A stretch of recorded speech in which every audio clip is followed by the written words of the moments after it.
Welcome to the Healing Hour with Sarah O'Brien. Morning, y'all. Happy Thursday.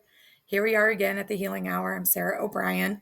I'm the Chief Mental Health Officer for Circle of Friends Club and a licensed clinical social worker here in Virginia. And welcome to my podcast. I told you guys I would get a little bit more organized. Hi, Tommy. Hi, Frisia. Happy to see you guys.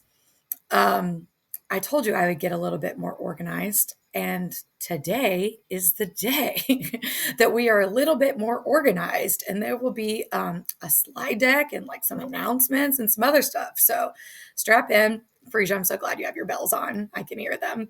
I appreciate all my friends that show up, that support me, and anybody else that is tuning in. This is the Healing Hour because I am healing and a healer, and we all need that. I mean, I don't think I've come across anybody. Now, of course, I'm in mental health, but I haven't come across anybody who doesn't need some healing, maybe especially now. Hi, Carolyn. Good morning. I'm so happy to see you here. So that's what we're going to be talking about. So some of my past shows are on consent, attachment styles, other things that are information that we don't talk about regularly that we maybe need to know about to facilitate our healing. A lot of this stuff is, a deep dive into my own trauma healing and researching and reading and learning and, reflecting and reading some more and talking with some people. And so then I bring all of that information to you all in the effort that it's going to help in some way, that'll validate you or that you will learn something.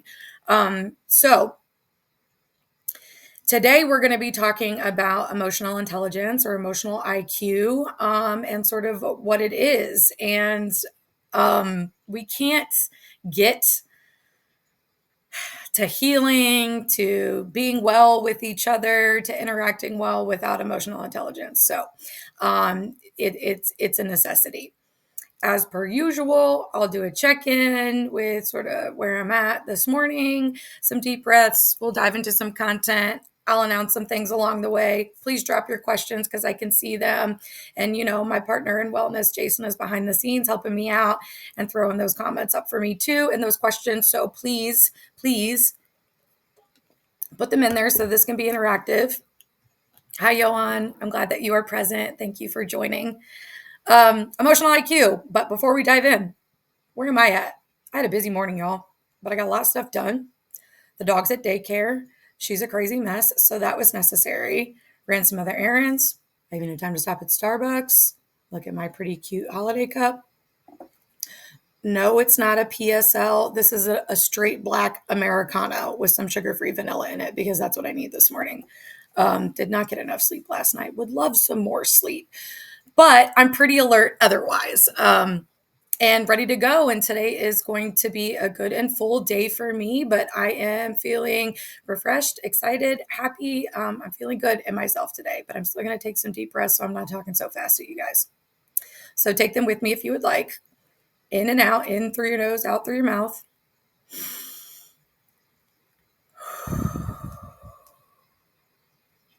Again.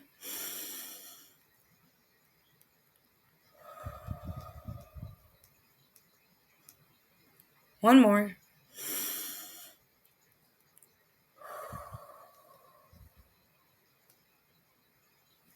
Now I'm a little more grounded.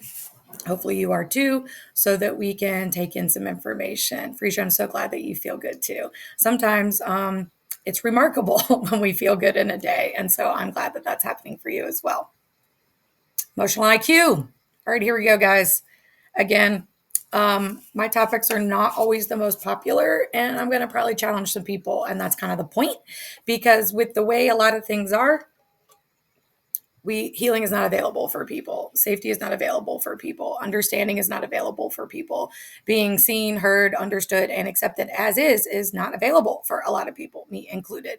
And the way that becomes more available for people is to increase all of our emotional intelligence quotient, right? So this is increasing emotional intelligence. It's good for you. It's good for the people around you. And if you're a leader, you need it. And if you're a trauma-informed leader, you basically can't be a trauma-informed leader without it. So there's my soapbox. Now we'll just get into some info.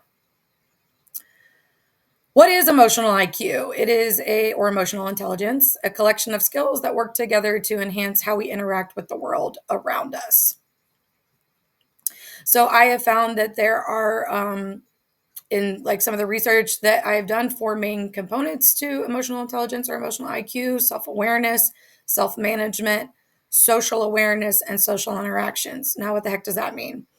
Hopefully, you can see the questions under each of the components, but I'll go ahead and read them out to you.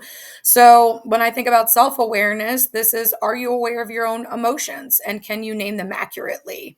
And I don't just mean like mad, sad, glad, whatever. Like there's more nuanced. We have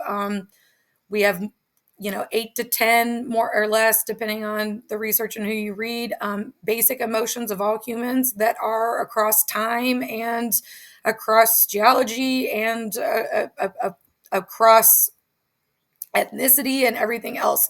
So this is human biology. Human biology, folks. I know it's like Sarah's into psychology, but emotions are a physiological and a biological certainty for human beings. You can't get around it. You can't avoid it. We're going to feel it. So we're going to feel all of them. Whether you can tap into that or name them or not, well, that's up to you. But we all going to be experiencing them. So it would serve us all well to have, language around that. So if you can't get past mad, glad, sad, kinds of feelings, then you need to look up a feelings wheel or get familiar with some other words that describe things that you feel and learn how to accurately name them for yourself when your emotions come up. This takes self-awareness, people. Self-management. How do you manage your emotions when they arise or get kicked up? What skills or strategies do you use to cope? So, not only do you need to be aware of your emotions and be able to name it accurately, then you need to be able to manage it or cope with it well without harming somebody else or hopefully potentially yourself in the way that you cope with emotions. Some unhealthy ways of coping with emotions are addictions, substance addiction, shopping, sex, whatever it might be. Some other unhealthy ways of coping with emotions is to constantly avoid, stuff down, and like never address them. That's pretty common for a lot of people. It's like, I just don't want to feel this. It doesn't feel good, so I'm not gonna, And so if you can distract yourself, then people often do that. But self-management is not escaping or avoiding emotions. It is learning how to sit with, roll with, be with whatever emotion you have and cope in a way that isn't going to cause harm to you or somebody else.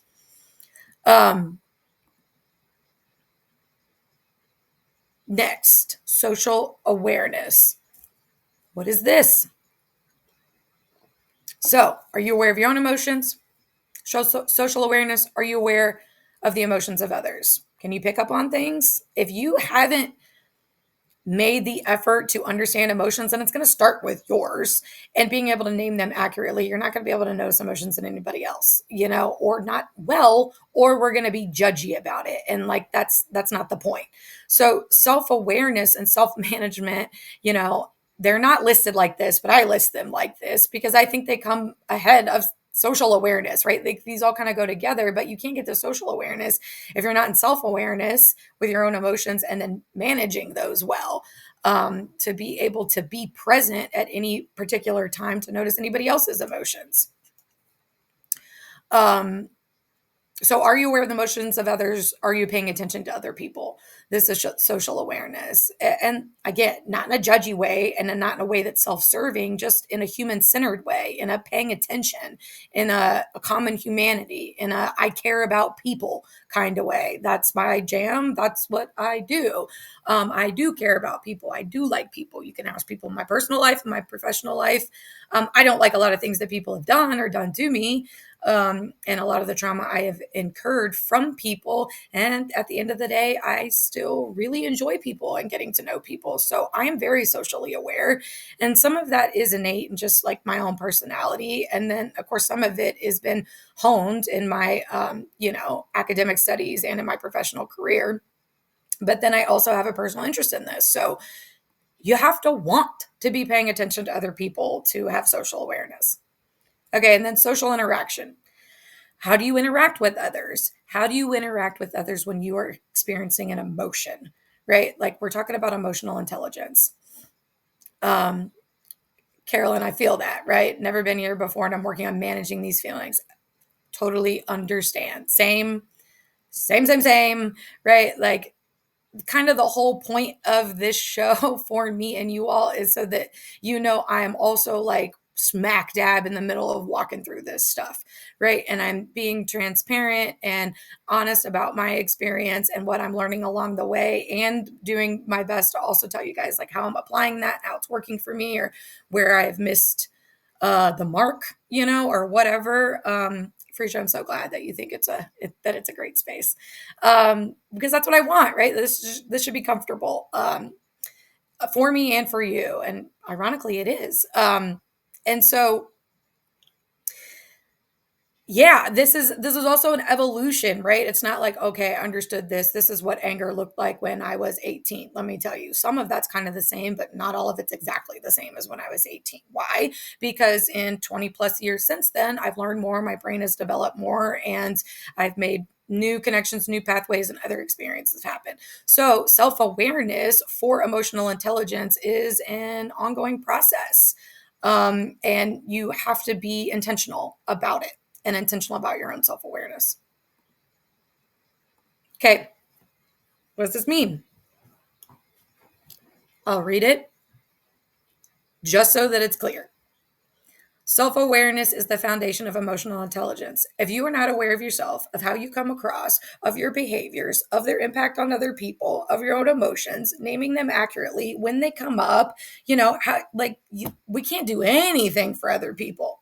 You think you can, but you can't. Not really well.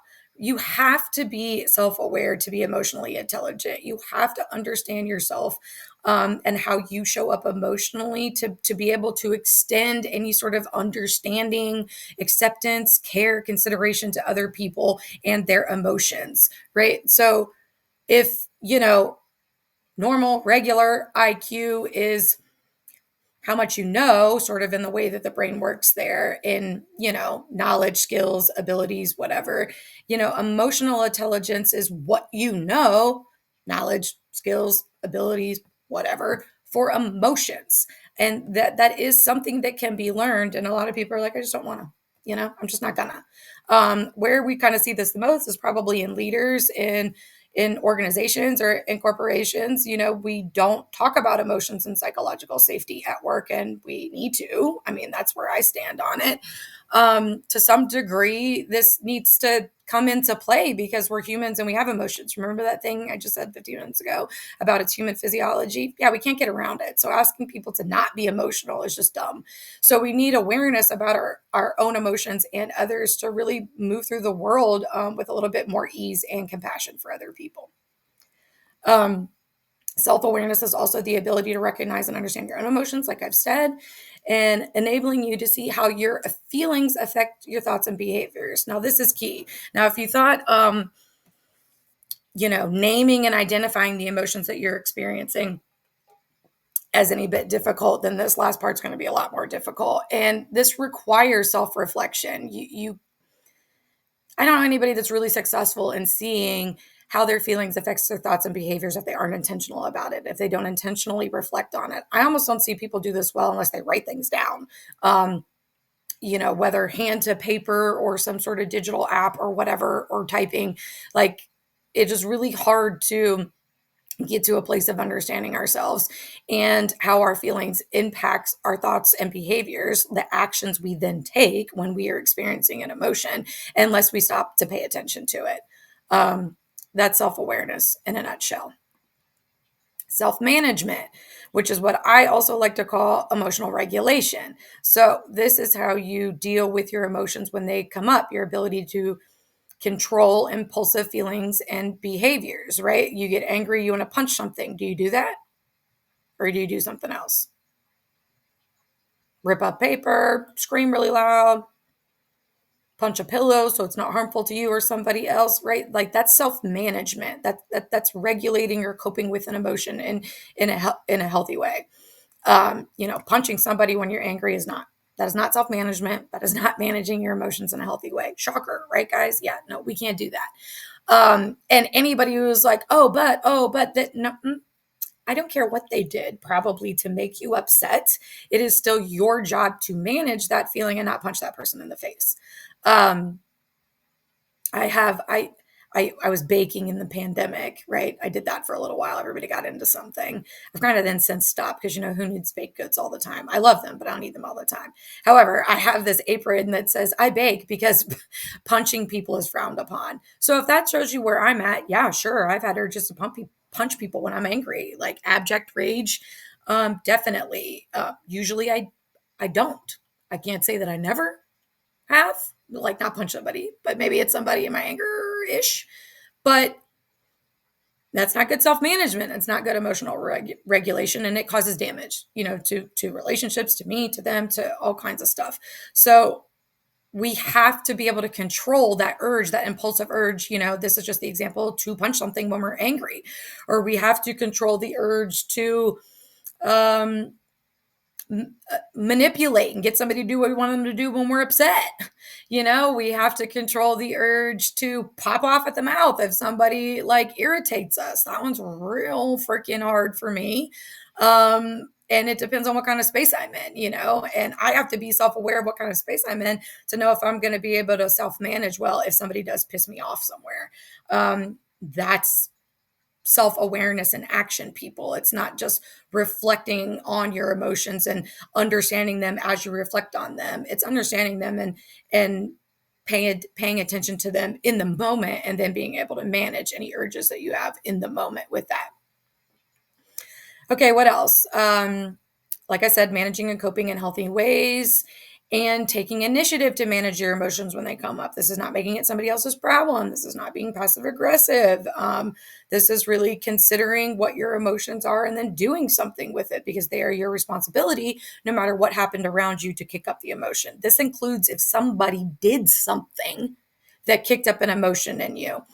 I talk about this a lot with my clients in the way of we don't really get good language around emotions and how to describe, what we feel or how we feel, because we often say, you made me feel blank. And that's not really how emotions work. Somebody may do something that then, triggers, invokes, activates, let's use those words, an emotion in you. Like if somebody yells at you, that might kick up an emotion in you. They didn't make you sad, angry, frustrated, pissed because they yelled at you. They yelled at you, and then as a result you felt this. Some people don't feel that when they're yelled at. Maybe they feel something different, right? Like, so it's not universal in that sense. Like, it's very individual in that way, but we have to know like what that is for us in the moment so we can better manage it. Okay. Social awareness, ability to understand the emotion, needs, and concerns of other people. Like I said, picking up on emotional cues. This one is important. This is what I was talking about before. Obviously, I'm pretty good at this because I'm a therapist. If a psychotherapist is not good about picking up on emotional cues, that would be hard. I think all of us are pretty good at that, especially if you've been doing this, any amount of time. And I've been a psychotherapist for 15 years, and picking up on emotional cues is like literally what I do all day, every day in my work with clients.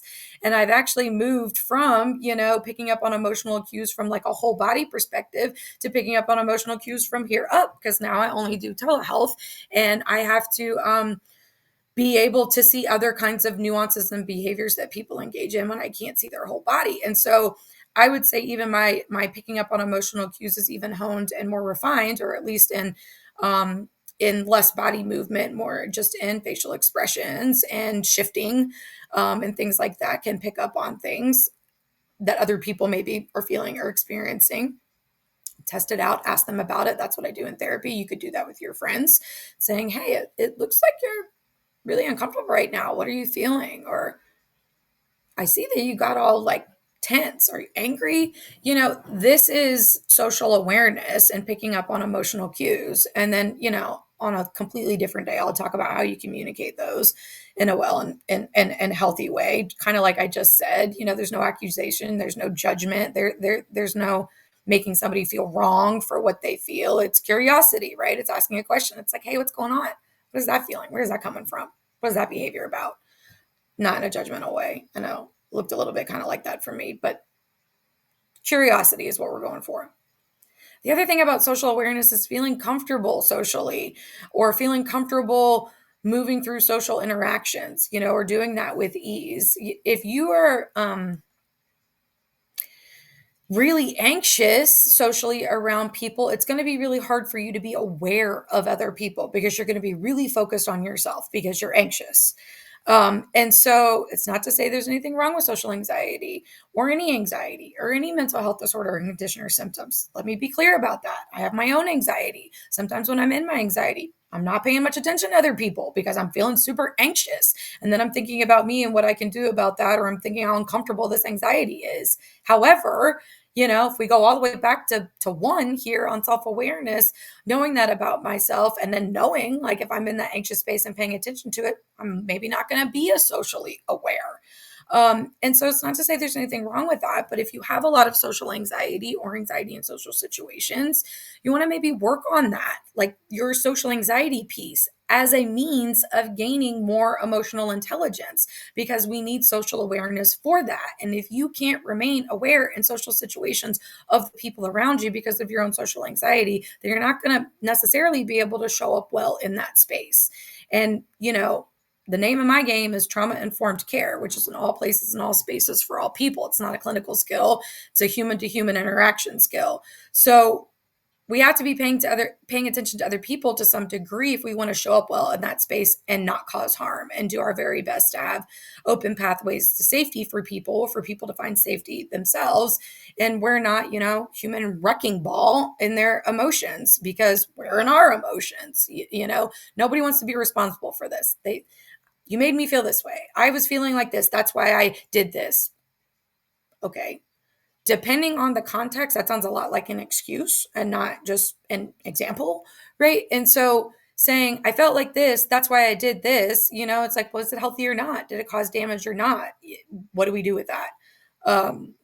Probably need to apologize and repair. Hey, I was angry and it came out like this, and I'm sorry. I'm aware of that. I'm going to try to work on those things. That's like self-awareness, which is different than excuse making and being defensive. Again, let me be clear. I'm not coming down on people with social anxiety. I'm saying it's something that you maybe need to work through and find ways to better manage and cope with, so that you can be socially aware and not all wrapped up in your own symptoms and experiences of anxiety. Social interaction as the last piece here. Well, the last of the 4 components. Ability to develop and maintain good relationships. Okay.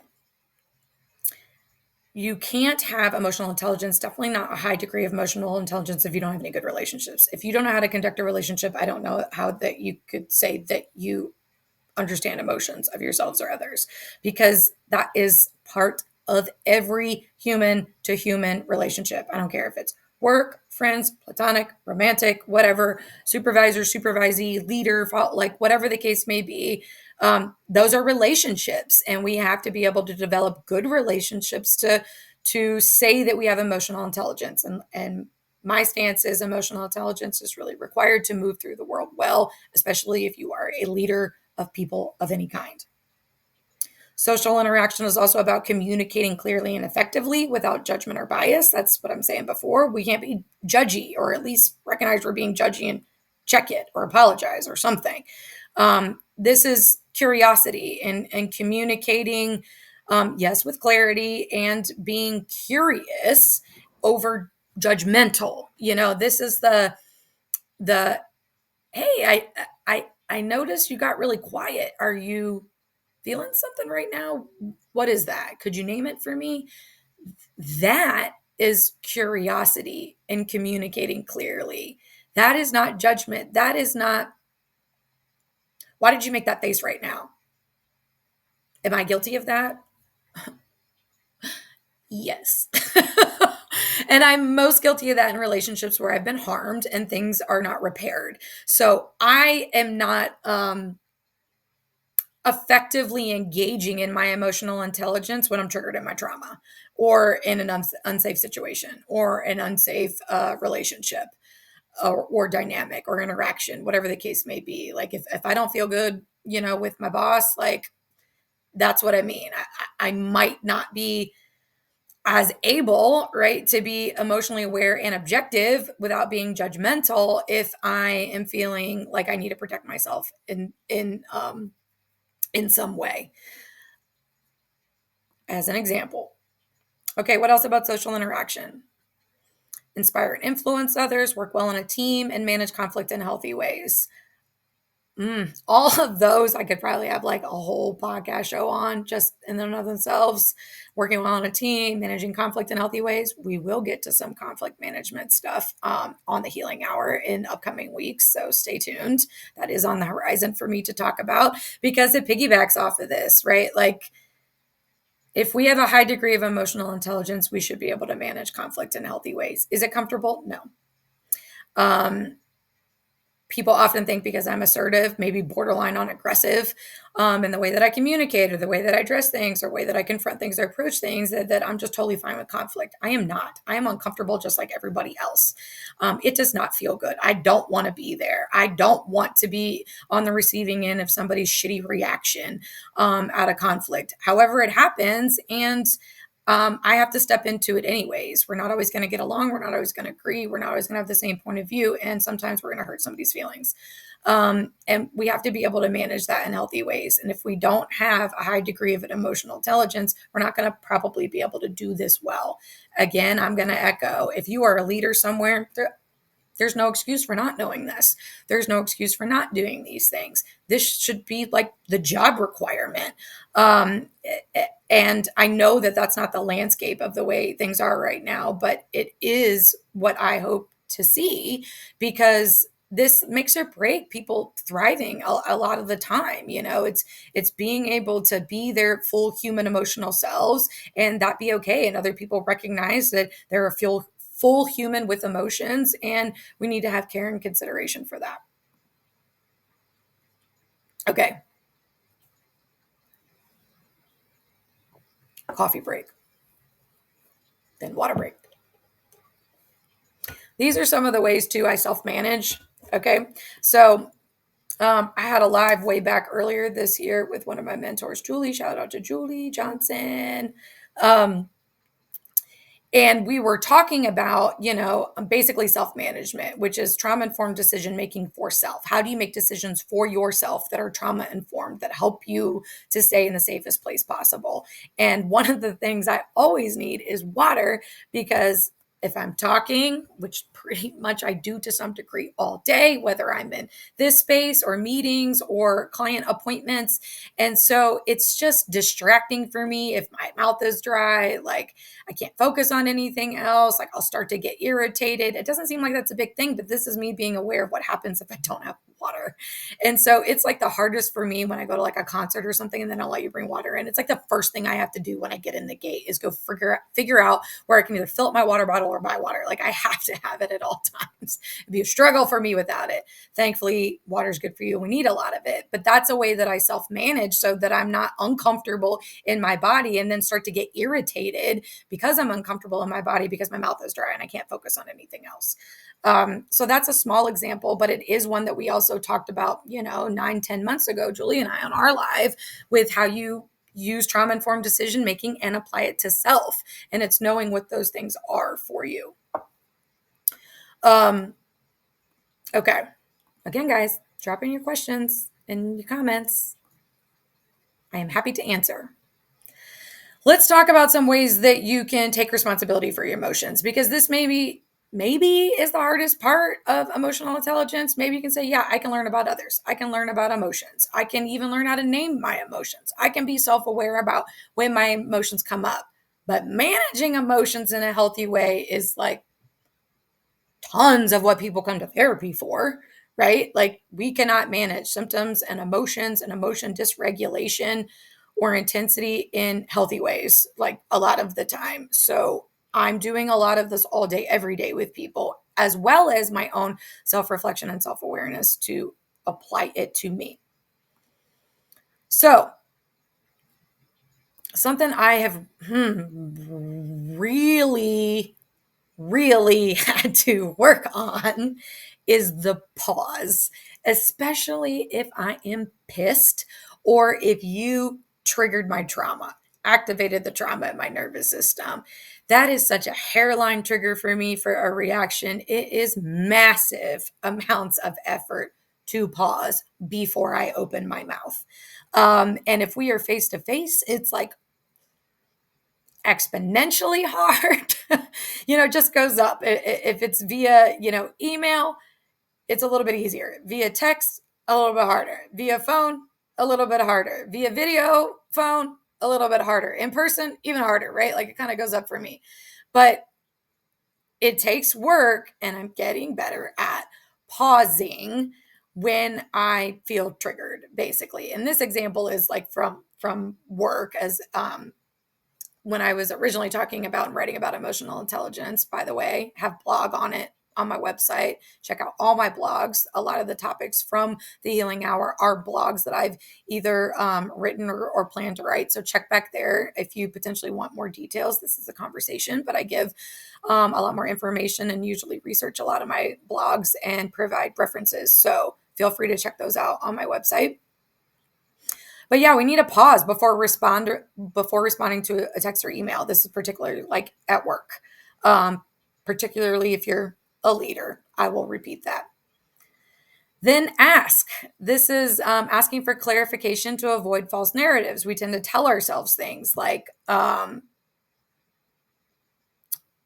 this person moved the meeting to a time I'm not available. They always do that. They just don't give a shit about me. They don't care that it messes up, my day, or I have to move things around to be available for this. That's a false narrative, potentially. That is a story we are making up inside of our heads when a situation or a feeling comes up.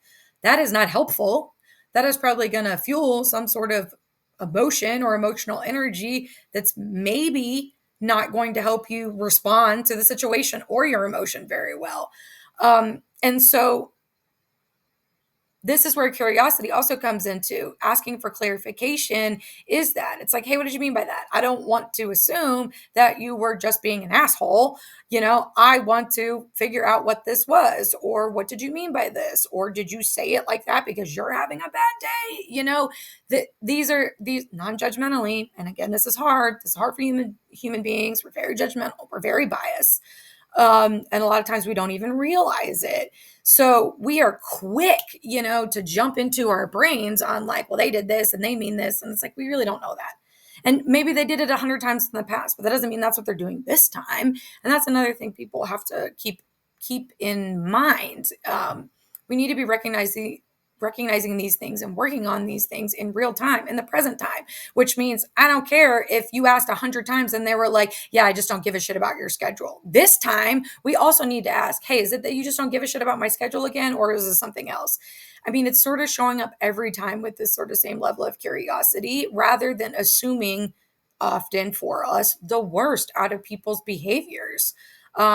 Unfortunately, people are probably not thinking about you, which is its own negligence and causes its own harm. But probably, 7.5 to 8 times out of 10, it was unintentional. And it would be helpful, not only for the relationship, but probably for our own nervous systems and our own nervous system regulation, to ask a clarifying question and get some more information rather than just get all spun up in something that somebody else did. This is a skill, folks. You do have to practice being able to ask a clarifying question that sounds like it's curious and not accusatory, or judgmental. Some of this is tone, inflection, body language, right? Other things about communication.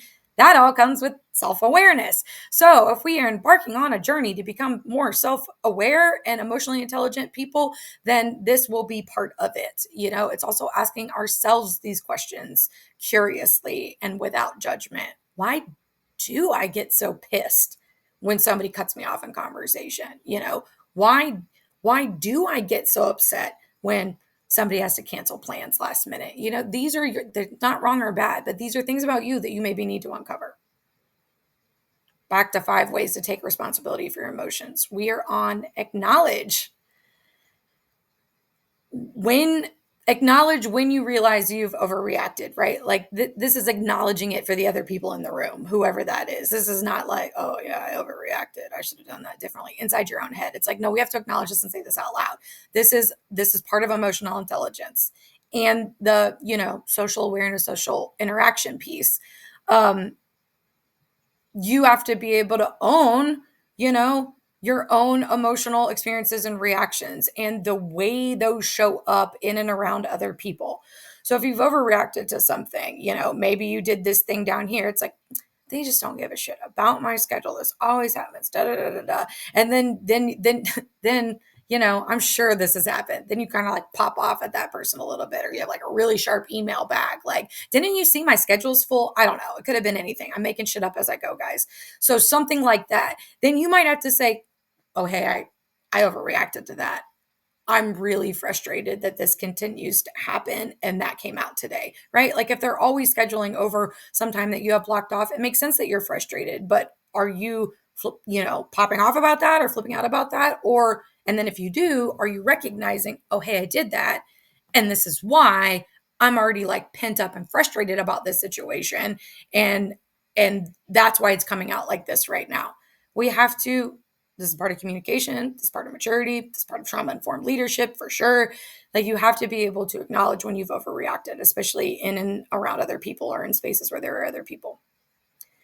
Take space. So this is kind of with the pause, right? Like if you can't respond in a measured, tethered, non-emotionally reactive way, then we maybe need to take some space and come back, which means everything is not going to get resolved right then, which means everything is not going to get discussed right then, which means you're not going to get to say everything that you want to say right then, and neither is the other person. We are going to have to agree to take space and then circle back when people feel calmer to address it, right? Or you just need to take space. I mean, this situation maybe comes up a lot with clients of mine, and I think of clients of mine with toxic family systems, but have heavily boundaried family relationships, but are not completely estranged from them. So when they have, family events or family interactions, they often have to take space just to sort of regroup because it's a lot for them to maybe engage with their toxic family members or their family members that are difficult for them.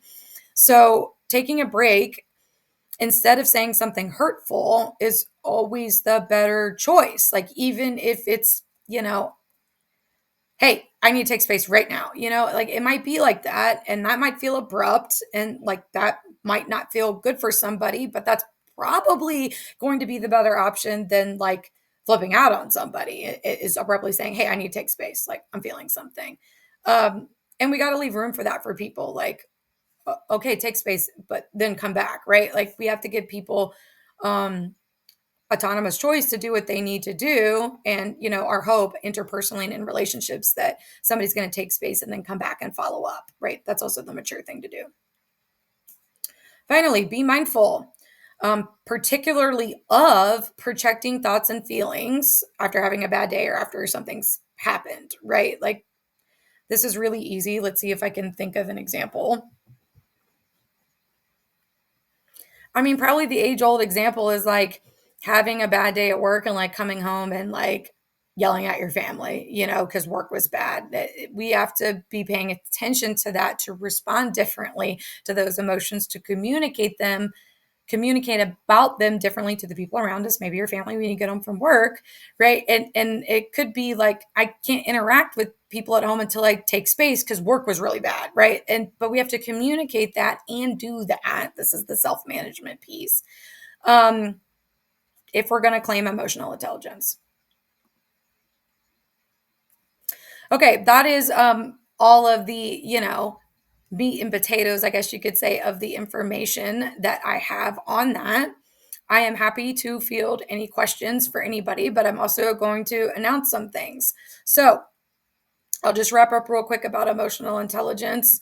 I've written on this topic a lot, including my piece for Authority Magazine on creating a culture where people feel safe to be themselves. This is part of it. Pieces of emotional intelligence are part of creating a culture where people feel safe to be themselves, be their authentic self. That's what I am all about. And so I, like anybody that knows me, I do my very best to practice what I preach. Am I perfect? No. Do I get things wrong? Yes. Do I get in my own feelings and like make poor choices in relationships? Absolutely. I am working on it as the best that I can always say. And I'm always working on it, partly because it's helpful for my profession as a psychotherapist, but more importantly, it is a pillar of trauma-informed leadership, which is what I am about. And so it's an ongoing effort when this is your goal. Like it's not something we arrive at. Oh, I'm emotionally intelligent. Check, one and done.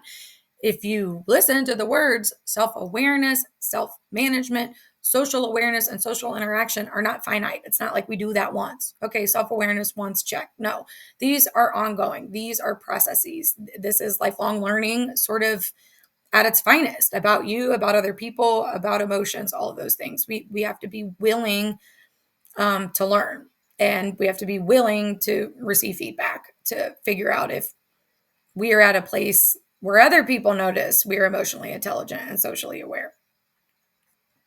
So do your work, people. We're going to talk a little bit more about this next week with like how to cultivate this and some other terms that sort of describe or go with emotional intelligence. So we're not quite done, but I'm getting better on length for topics, which is why a lot of these are two-parters. So let me just tell you a little bit about me and then some other stuff Circle of Friends has going on.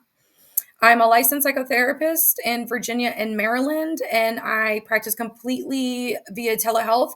So if you are in need for a therapist in Virginia or Maryland and you like me, feel free to reach out to me. You can go to my website to find ways to contact with me. I am trauma informed. What does that mean? I'm a trauma informed professional and leader in all ways. So it's not just how I show up in the clinical space with my clients, it's how I show up in all spaces and places, my collaborations with people, my speaking engagements, just really people to people interactions. And that's the idea of understanding people. Maybe all people have a lived experience of trauma, and we need to be mindful of that when we're interacting. And then outside of being a psychotherapist and practicing regularly, I also am a trauma-informed coach and consultant. Part of that is my role here at Circle of Friends Club as the Chief Mental Health Officer, ensuring that our members and executive team have mental wellness. That's what I'm all about. In some of my other coaching and consulting roles for trauma-informed care, I'm the director of student wellness of another friend's organization. I'll go ahead and shout out for him, Transformation Kitchen and Chasen Forehand. And I am happy to step into that space to ensure all around health and wellness for students in his program.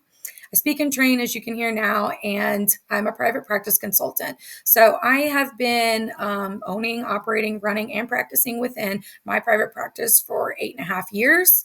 And I did it completely by myself. No business degree, no business class, no business coach, no business attorney. I have not had any major issues. I am rolling. My business is doing fine. And I know the landscape out there. I spent 9 years in public mental health, and my God, these were shitty effing jobs, people. Unsafe, unethical, just horseshit jobs for the money. I know I'm not the only one. I know many of you are out there. So if you are a licensed therapist, reach out to me. I consult on private practice startup. I can help you end to end, get everything going and start getting your clients. And I do everything myself, guys. So I hire out none. I try to keep overhead as low as possible to increase profit as much as possible. And I will teach you how to do the same without incurring legal issues, doing everything ethically, and in fact, with trauma-informed care. So if you are interested in that, please reach out to me for those consulting services. I want mental health providers to stay in the field, but I know the landscape out there is not good at agencies and community mental health places. So there is another way. You don't have to work for one of those big name places that I won't name, that you have to see tons of clients a day and text them and all of that thing. No, I don't do that. I have very firm boundaried hours, and I manage. I make more in my private practice than I did in my last shitty public mental health job, and I can help you do the same. And that's what I'm really passionate about. I want mental health for all, and I am passionate about that for all, and especially my fellow mental health providers. I know what it's like for us. And I know how other professions look at us, and I know most of us are in this field because we have our own stuff, right? And so I want to extend care to my fellow therapists and get you into a better place for your own mental wellness and well-being. And that is important to me. So, thank you for tuning into me. If you didn't check out my dear friend Johan's talk yesterday on the Circle Back to You podcast with Jason about the neuroscience of motivation in athletes, just the neuroscience of motivation in general is really interesting. You guys know me, neuroscience geek. I find neuroscience interesting just in general across the board, but it was a great episode, and you can take a lot away from it even if you're not an athlete, about motivation and dedication for things and how that works, in terms of the brain and neuroscience and our physiology. Johan is great at breaking those concepts down so they make sense to people and you can apply them. That's what his whole jam is about. So if that is something that you need, reach out to him. His coaching and consulting services focus on that. And if you want to get a little bit of a feel for that, check out yesterday's episode on the neuroscience of motivation for athletes. Jason and Johan had a great show, and it is posted on the Circle Back to You podcast YouTube channel. And we also, Jason has the show, I think it's on Mondays. You might have to correct me on that, with Van Leer, where they're also often talking about motivation. Our Circle of Friends Club newsletter either comes out on Fridays or Saturdays, and it will have a list of all of our events coming up for the next week and who's going to be on our podcast and any other events going on with Circle of Friends Club. And if you haven't joined us, join. It's free to have a Friends membership. It costs a little bit something if you want a business membership or if you want a mental health provider membership. And, there are perks to that. Go check out our website, see if you want to join us. We are a community for mental wellness. We want to fold you in. We want you to have resources and connections with other people, both personally and professionally. And that is what we're about at Circle of Friends Club, as well as mental health advocacy, because we think mental health and wellness should be available to all people. And if people can find mental health and wellness, then it is likely to end the loneliness epidemic that we are noticing, experiencing, recognizing in adults today. So if you need some people, we are your people. Come join our organization. Honestly, guys, I know I say this and you see me here, but I cannot be more messed up in so many ways and emotionally into my own stuff, and Jason, obviously my buddy, welcomed me with open arms, but that's because that's how we are, so it doesn't matter how much of a mess you are, like, come join our community. We are happy to support you and to promote mental wellness, and everything around what we do focuses on that. And we would love to have you there. Check out our website, check out our YouTube channel, check out our other podcasts, articles, newsletter. Feel free to follow me, Sarah O'Brien, LCSW, on LinkedIn. You can find lots of content like this that I talked about in my podcast today in my content posts. Feel free to interact with me there. I get some wonderful messages from people. I just got one yesterday. It was so lovely. Somebody letting me know that my content has really been helpful for validating them in their trauma healing journey. And those are just the best, guys. Like, that is what I am going for, hoping that my content is making an impact for somebody's wellness. I don't want people to feel alone the way I have so many times. And I don't want you to feel like there's anything wrong with you the way I have so many times. And so my content is aimed to touch on all the things that you probably didn't know, that I learned that I didn't know, that really help validate my experiences, and particularly my trauma experiences and the negative impact they have left as I've moved through life. So check me out there. Watch the replays of these couple past episodes, and I will see you guys next Thursday on the Healing Hour. Let's do a checkout. I'm feeling good. I feel like there wasn't as much information today, so I'm curious about y'all's feedback and a little less engagement. So I'm curious about that too. Maybe people are just like tired. Here we are in the dark, getting into the winter, but show up. Let me know what is going on. And y'all, feel free to drop a topic you want me to talk about. There's almost nothing I won't touch. So I am open for that as well. You want to hear me talk about something or some information on something? Give me those topics as well. As I'm checking out today, I have a busy afternoon of client appointments, and I am looking forward to those, but it is a little bit different for my Thursday. And I won't get to do as much writing as I usually do, but it's going to help my day go by fast.